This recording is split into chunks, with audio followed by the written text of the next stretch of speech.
Hello, welcome back to episode 42 of the Cavoodle Coach podcast. My name is Tiana Karamais and I'm your host. Okay, so today is my final episode in my mini-series where I've been stepping you through what I do as a Cavoodle breeder with a litter of Cavoodle puppies. So this week the puppies are 8 weeks old and next week they are leaving for their forever homes, which is, I can't believe it. I mean, it flies by so quickly and the puppies have grown so quickly, so fast, they've gotten so big and I can't believe it's almost go home day already. It's very bittersweet. I always get really sad saying goodbye, but then I'm also filled with so much joy because I can see how much happiness they bring their new families, but they have a little special place in my heart. So anyway, it's bittersweet, but in today's episode, what I'm going to do is I'm going to talk you through what I am doing in the last week leading up to the puppies go home day. And then we're going to talk about what to do if you are going to have a Cavoodle puppy or just a Cavoodle in an apartment. I got a message from one of my lovely followers and she asked me for some tips, so I'm going to provide them for you. Alrighty, so the puppies. This week, it's busy, I'm not going to lie to you. For the past 2 weeks, we have been doing training, by we I mean me. I have been doing training with the puppies 3 times a day individually. So at each meal, I am training each puppy and the sort of exercises they are learning is their name, sit, down, stay, recall, leave it. We're moving on to loose lead walking today. They're also going to learn gentle. They're going to learn I've had a mental blank. I have an entire list of exercises. Pretty much anything the puppies would learn in puppy school, I teach them, plus some extra really handy exercises such as place. And what I do with place is I teach the puppies to go onto their bed or onto their mat when you say place. And that way when people come to the front door, what you can do is tell your dog to go onto their place or their mat. And then they sit on their mat until you let the people in. And this just stops the puppy from firstly running out on the street or secondly jumping all over your visitors. So it's a really handy exercise to teach them. And yeah, that's just one of the most important ones that they learn, as well as leave it. Leave it is so important for a puppy to learn. If they understand what to do when we say leave it, it means your toes won't be chewed. It means your curtains won't be pulled. It means you can keep all your power cords out and they won't be touched. So it's just really, really handy. So for the puppies, training 3 times a day. Tonight, they're going to be zipped inside of their crate for the first time. So up until now, they have been sleeping in their crates unzipped. But tonight, we are going to be zipping those crates up. The way that I am able to tell that they're ready to have their crates zipped up is for the past 5 mornings, there haven't been any poos on their patch of grass in their weaning pen in the morning. This means the puppies are pretty much sleeping all through the night and not getting up to go to the toilet, which means they are ready to hopefully sleep all night in their crate without waking up. So that's on tonight's to-do list. Other than that, we are doing baths weekly. We are doing face trims and bottom trims weekly, nail trims weekly, weights weekly. I'm also doing a lot of desensitization for them, both with sounds and visual objects. So as the puppies reach 8 weeks old, they move into a fear period. And this is where they can be a bit fearful of things they were usually or previously comfortable with. So we have to spend extra time making sure everything in their environment is very positive. And then as well as that, we need to then re-show them all of the things they could be scared of, such as the vacuum cleaner, such as a lawnmower, such as a leaf blower. So I'm spending a lot of time with them doing that, individual time especially, making sure each puppy is really comfortable with everything. And then a lot of my time this week is all about prepping the families for the arrival of their new puppies. So with this, I jump onto a Zoom call with each family for about 2 hours. I have an entire presentation that I go through with them. This is covering absolutely everything every single question they might have about raising a Cavoodle. So I go through the health, the training, the behavior, the body language. I go through food, vaccinations, parasite control, pet insurance, literally anything you could think of, I go through. And I actually use the exact same program that I do in my one-on-one coaching. And I give this to the families in my litters. So I go through 2 hours with each family. I email them a booklet with all of the information written down. It's about 100 pages. Not going to lie, it's quite long. It can be a little bit overwhelming, which is why I do that 2-hour Zoom call with them. And then what I do is I'm available. We chat every day. They ask me questions. What should I buy here? How can I make the puppy feel comfortable on the car ride home? Whatever questions they have, they ask me, and I am in contact with them every day. We schedule other calls if necessary, if they have more questions. And it's all about just making sure I am helping them feel as equipped as possible for this transition and making sure the puppies are as ready as they can be. And to be honest, these puppies, they are so advanced. The level of training they have achieved in a short period of time is incredible, and they are ready to go to their new homes today. But I am going to hold on to them for another week just so I can do more training with them. But I really believe they're going to transition beautifully into their new homes.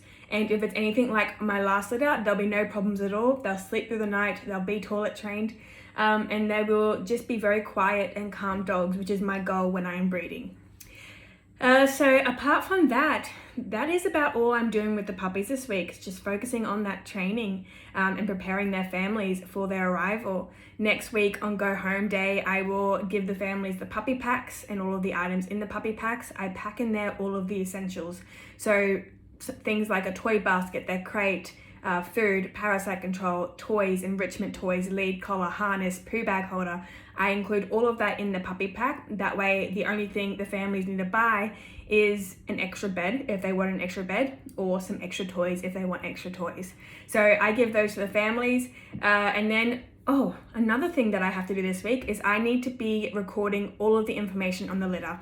As a breeder, you need to keep very careful records of the litter that you have for, I think, 10 years. So I have to record everything, where the puppies are going to, what their microchips are, their new family's addresses. I have to have it all recorded and put in a book, and then saved, backed up, just so I can make sure that if I ever get audited as a breeder, I can prove that I'm not a backyard breeder or a puppy farm, which definitely am not. They are raised in my home with lots of love and all of my attention. But you have to do that anyway, just as a breeder.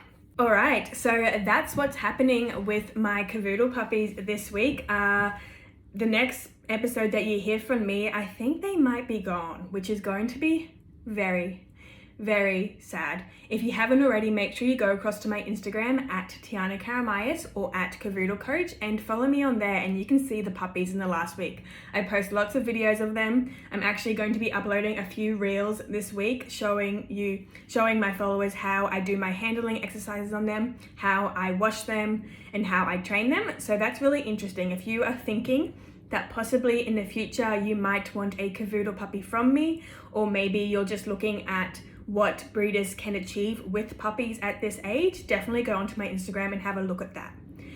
Okay, so puppies aside, let's talk about tips for having your puppy in an apartment. So, apartment living for Cavoodles, they are very well suited to apartments. Just in general, this is a great breed for apartments. I had a puppy from my last litter go into an apartment. He transitioned perfectly. He had no troubles with toilet training. And I have 3 puppies from my current litter who are also going to apartments/townhouses. So it's very common and it works very well, but there are a few things you need to keep in mind. Number 1, for the toilet training, you need to have a patch of grass or some fake grass, and you need to keep it in the same spot. And from the second you bring your puppy home, you need to be toilet training them to this spot. I do recommend placing it on your balcony with a doggy door, just so you don't have this smell inside your house.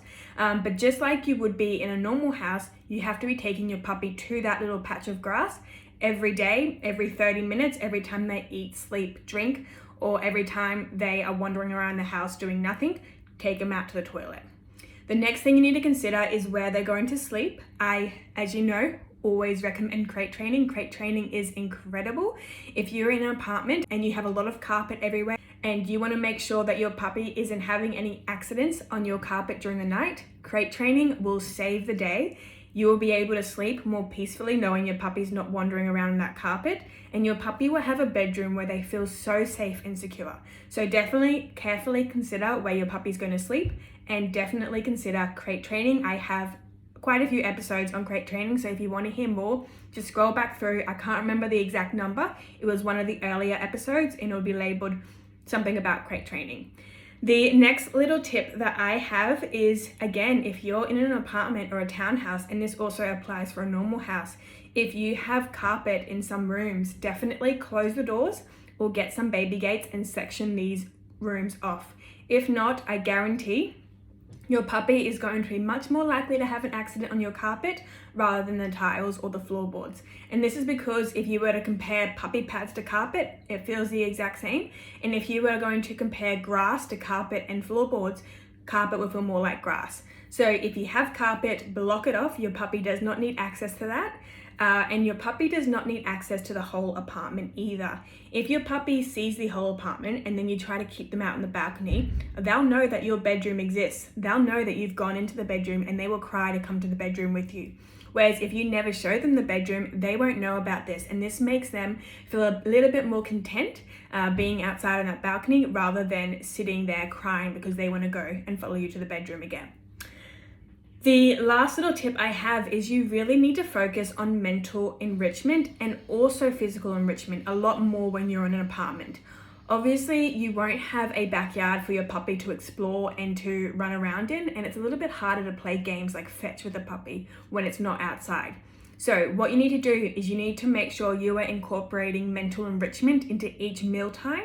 You also need to make sure you are taking your puppy for at least one walk each day. I usually recommend if you are going to be working all day or you're going to be working at an office all day and not from home, definitely get your puppy out of the apartment, go for a walk in the morning, and then once you get home from work again, go for another walk. And make sure it's not the same path. Take them one way in the morning and somewhere else in the afternoon. Take them to explore. Take them to see the world. That way they are seeing new things, smelling new things. And when they're seeing and smelling new things, their brain is working, their brain is processing, and that is tiring them out.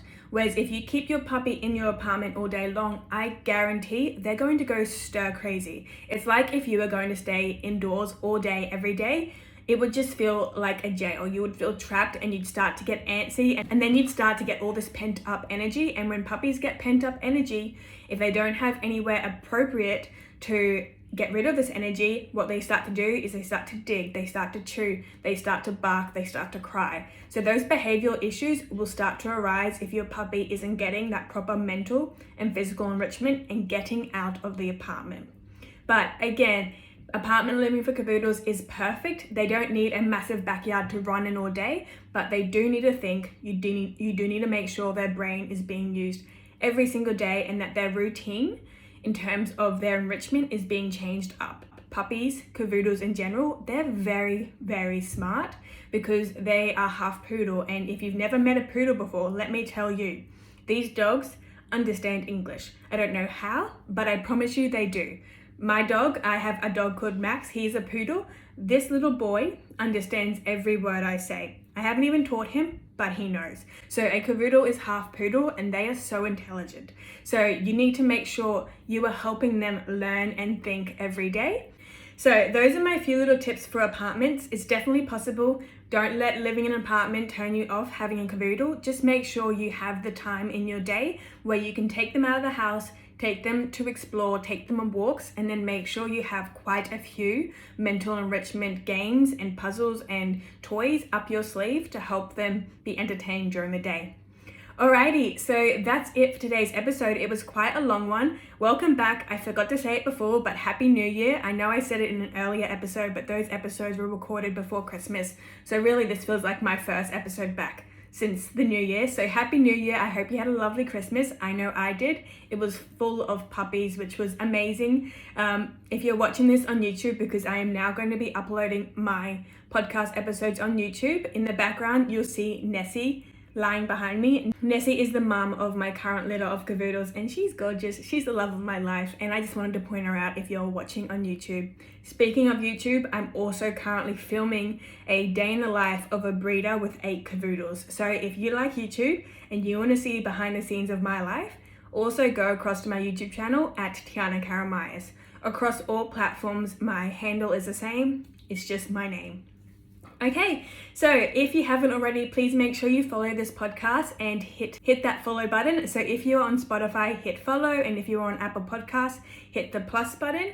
If you also haven't already, I would love a review and a rating from you. I love to hear from you. If you do leave a review, I promise I will see it and I will love it. And I just love to hear your thoughts on this podcast and what you want to hear more of this year and what you want to learn when it comes to raising cavoodles.